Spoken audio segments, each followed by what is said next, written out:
ఒక చిన్న మంచి మాట లోపల అకార్డింగ్ వివేకానందుడు మనం అందరం కూడా ఒక మంచి స్నేహము, ఒక మంచి మిత్రుడు జీవితంలో లేకపోతే 100 సంవత్సరాలు బ్రతికినా కూడా వృధాని అనిపిస్తుంది ఒక్కొక్కసారి. కానీ ఈ రోజుల్లో ఏమవుతుందంటే మంచి స్నేహము, మంచి స్నేహితులు వస్తుంటారు పోతుంటారు, వాళ్ళే ఉండటం లేదు. కాబట్టి ఇప్పుడు ఏంటంటే ఎప్పుడూ ఎవరో ఒక స్నేహితునితోనే కలిసి జీవించాలని నా ఉద్దేశం. ఎందుకంటే ఇప్పుడున్న సిచ్యువేషన్లో, ఎందుకంటే ఎక్కడెక్కడో ఉంటున్నారు, ఎవరి పనిలో ఉంటున్నాయి, మధ్యలో మనతో స్నేహం చేసిన వారు ఉండొచ్చు, లేకపోతే మోక్షానికి పోవచ్చు. కాబట్టి మనం అందరం కూడా ఒక మంచి స్నేహాన్ని, ఒక మంచి మిత్రుడు జీవితంలో లేకపోతే 100 సంవత్సరాలు బ్రతికిన వృధానే అని అంటున్నారు. కాబట్టి మనకు కూడా అనిపిస్తుంది.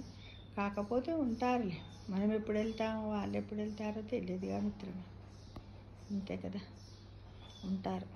మంచి స్నేహితుడు, మంచి మిత్రుడు ఉండాలంటే అదంతా మన చేతుల్లోనే ఉంది. ఏంటంటే ఆల్వేస్ మనం బీ పాజిటివ్గా ఉంటే దీన్ని సాధించవచ్చు.